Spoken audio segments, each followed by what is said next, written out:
My name is Jake Morris, and if you're currently working a night shift in a big supermarket somewhere, you might want to quit after hearing this story. I definitely would have quit if I had the chance. It all started in the fall of 2023 in a small town in the state of Iowa. I had no money. College tuition was expensive. Rent for the apartment was expensive too. So when the supermarket offered me a night shift job with a good pay rate, I accepted immediately. On my first day of work, the manager Brian called me into his office. He was a man in his 60s, gray-haired, with permanently tired eyes. When I walked in, he stayed silent for a long time. Then he handed me a sheet of paper. Read it. I looked at it. At the top it said, "Don't go into the toy department after 2:30 in the night. If you hear children's laughter, ignore it. Do not look at television screens after 3 o'clock at night. If at 13 minutes to 5 in the morning you see a woman in a red coat, hide. If a customer stands motionless for more than 10 minutes, notify the security guard. If the loudspeaker says, 'The store will close in 10 minutes,' do not look back. If you see a girl in a yellow dress, run." I snorted. Is this some kind of newbie initiation? Brian didn't smile. He didn't even blink. Just follow the rules. That's it. The first few hours passed quietly. I stocked the shelves, wiped down the aisles, drank disgusting coffee from the vending machine. Around 2 in the morning, there were almost no people left in the store. Just me. The security guard, Tom, and the cashier, Sarah. That's when I heard it for the first time. Laughter. A child's laughter. Somewhere deep inside the store. Thin, playful, like a kid playing hide and seek. I froze. Listened. Laughter again. The toy department. I smiled. Obviously, someone decided to mess with me. Idiots. I walked toward it. The closer I got, the quieter the sound became, until it disappeared completely. The department was empty. Dolls, stuffed bears, toy cars, and no one else. Very funny, I muttered. And then I heard a voice right behind me. "You shouldn't have come here." I jumped. Tom, the security guard. He was looking at me like I had just climbed into a tiger's cage. "What?" "Just forget it, and let's get out of here." His voice was strange, afraid. At 7 minutes past 3 in the night, something even stranger happened. All the televisions in the store turned on at the same time, hundreds of screens, at once. The electronics department lit up with a sudden glow. I flinched hard.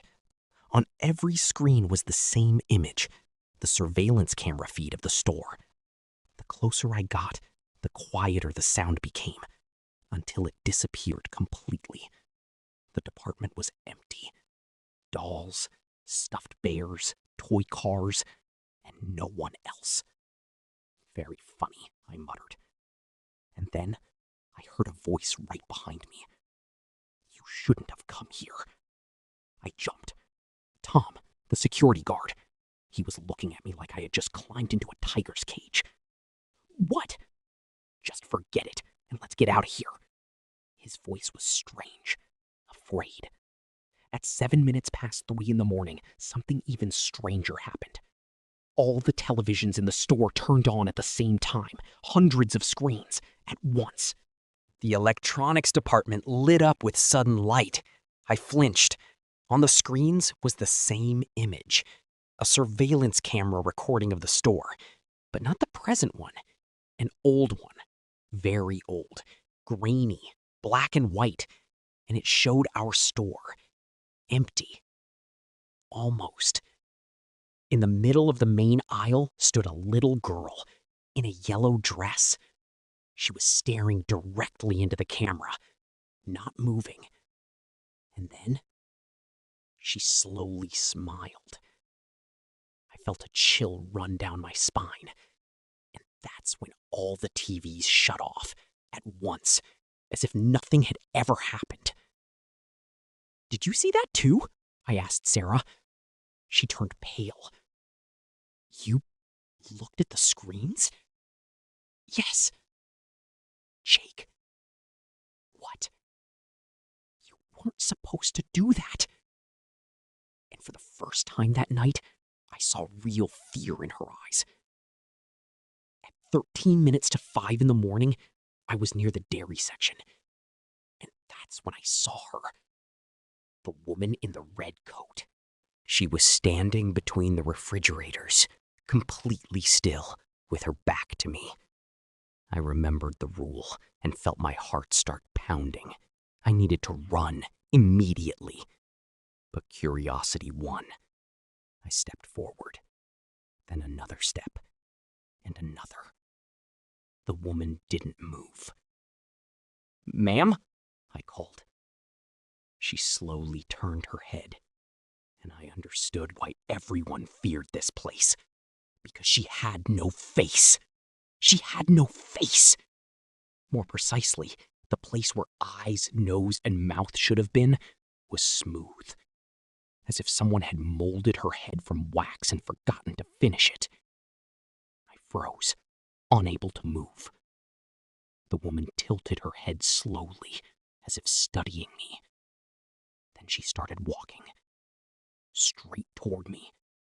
Slowly. Silently. Her feet didn't even touch the floor. And only then did I remember the rule.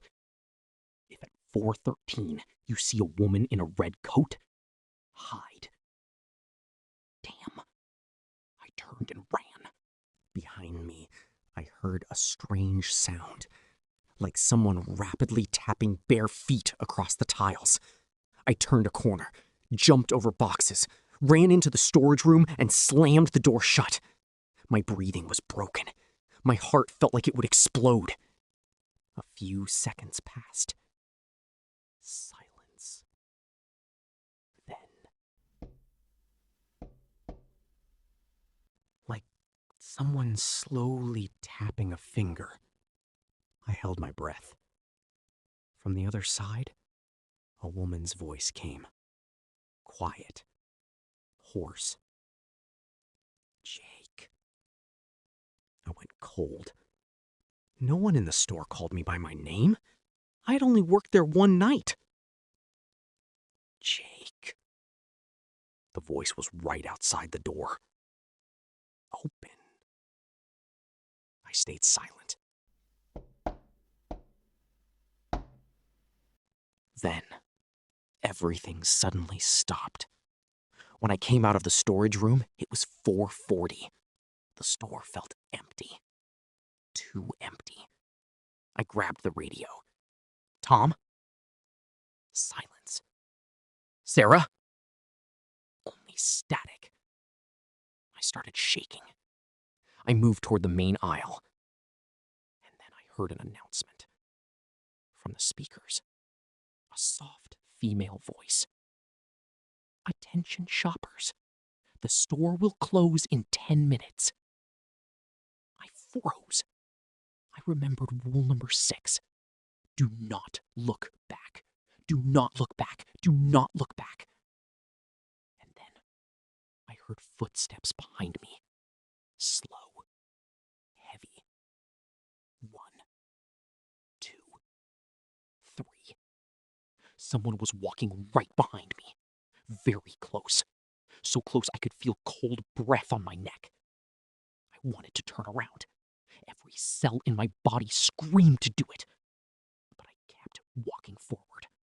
The footsteps didn't stop. Then suddenly, silence. I reached the security room and found Tom. He was sitting in front of the monitors, pale as chalk. "What is happening?" Tom silently pointed at the screen. I looked, and my blood froze. The cameras showed the store, but not the present. On the recording, there were dozens of people, Customers, employees, cashiers, all of them stood motionless and stared directly into the cameras. All of them. Even those who should have had their backs turned. Even those in other aisles. As if they knew exactly where the cameras were. "What is this?" I whispered. Tom swallowed hard. "They came back." "Who?" He looked at me. "Those who died here." And then Tom told me the truth. 20 years ago, there was a children's center where the supermarket now stands. One night, a fire broke out. The building burned almost completely. Employees died, visitors died, and 17 children died. Among them was a girl named Emily. She wore a yellow dress. Her body was never found. After that, strange things began. Employees saw children, heard laughter. Some people disappeared without a trace. And then the owners decided to stay silent, tear the building down, and build a supermarket, as if nothing had ever happened. But they stayed here, Tom said quietly. "Who?" "All of them." And at that moment, one monitor shut off, then another, until only one remained, a camera from the toy department. In the middle of the aisle stood a little girl in a yellow dress, staring directly at us. And then she smiled. The screen went black. A message appeared. "We remember." And the lights in the entire store went out. Complete darkness. Only emergency lights remained. Dim. Red. The store looked like a scene from hell. I stared at the monitor. At the message. "We remember." Suddenly, Tom's radio crackled. Through the static came a child's voice. "Uncle Tom?" Tom went pale. "No." "Uncle Tom, we're lost." "No, no, no." His hands trembled. "Tom, who is this?" He didn't answer. "Help us. It hurts. It's so dark here. Why did you leave us?" Tom grabbed the radio and turned it off. Silence filled the room. "Tom?" He lowered his head. "My daughter was there." My mouth went dry. "What?" "During the fire. She was 7 years old." And then I understood. Tom wasn't working here for money. Not for a job. He stayed here because of guilt. Suddenly, laughter echoed through the store. Then another. And another. Within seconds, it sounded like dozens of children laughing. From every direction. Then, footsteps began. Then pounding. I looked at the cameras, and my heart stopped. In the corridor stood children. Dozens of children. Burned, soot-covered. Some without eyes, some with skin hanging in strips. But all of them were smiling and staring directly into the camera. Then she appeared among them, the girl in the yellow dress, Emily. And suddenly all the pounding stopped. Silence. Then a child's voice right outside the door. "Give him to us." Tom looked at me, and I understood. They came from me. I was new, an outsider. The next one. The fire alarm suddenly activated. A siren howled so loudly my ears hurt. And with it, I smelled smoke. Real smoke. Burning wood, burning plastic, burning flesh. The same smell from 20 years ago. On the monitors, the fire played again. Screams, flames, people trying to escape. And then I saw something worse. The emergency exit doors were locked. From the inside. Someone had locked them. On purpose. The children couldn't escape. And then I saw him. A man in a suit. The owner of the children's center. He was the one who locked the doors. He was the one who left them to die. And then Tom said quietly, "They're wrong." "What?" "They think you are him." "Who?" "His grandson." The name hit me like a shock. Morris.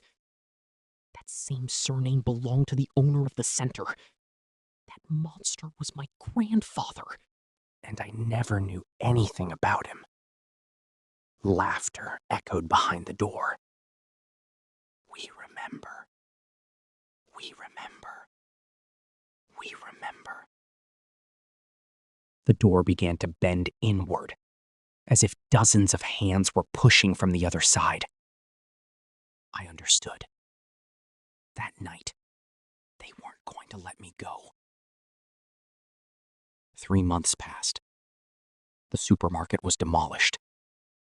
Officially, the cause was an electrical fire. Unofficially, no one even wanted to say the name of that place anymore.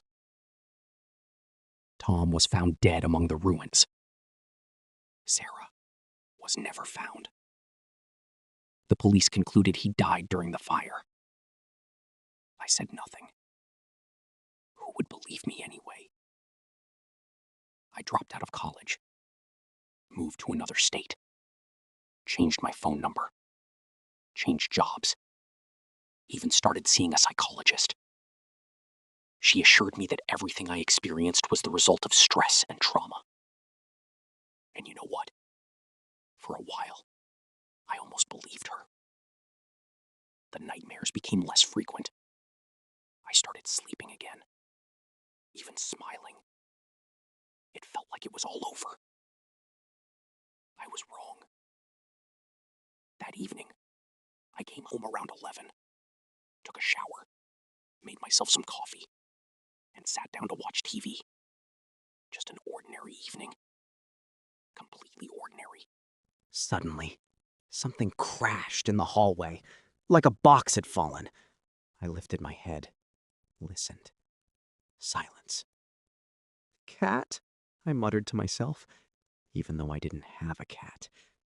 I smiled at my own joke and turned back to the TV. And then I noticed something strange. In the reflection of the black screen of my powered-off laptop, there was a child standing behind me. A little girl, in a yellow dress. I froze. Slowly turned around. There was no one behind me. My heart was pounding like crazy. "This isn't funny." My voice was shaking. I stood up, checked the whole apartment. The kitchen, the bathroom, the bedroom, the balcony. No one. I exhaled in relief. And that's when I heard a quiet child's laugh. From the bedroom. That same laugh, the one I heard in the supermarket. I ran there. Empty. But on the bed lay a child's stuffed teddy bear. Old. Burned. With a partially melted eye. I had never seen it before. Never. My hands started trembling. I slowly picked it up and noticed something stitched onto its paw. A yellowed piece of paper. On it, in childish handwriting, it said, "You left too early." The lights in the apartment suddenly went out. All of them, at once. The TV, the lamps, even the clock on the wall.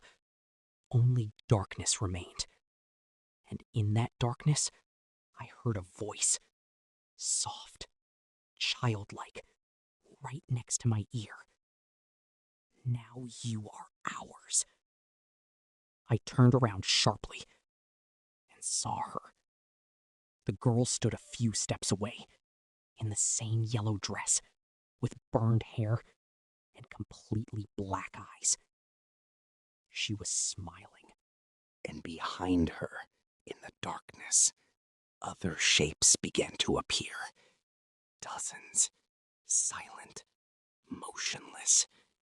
They slowly came out of the darkness of my apartment, as if they had been waiting there all this time.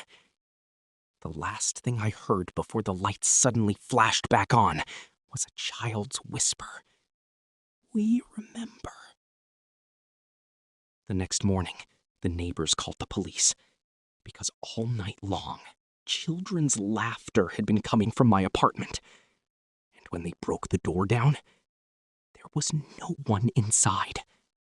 Only an old, burned teddy bear lying in the middle of the room, and small, wet footprints leading to the wall, stopping right at it.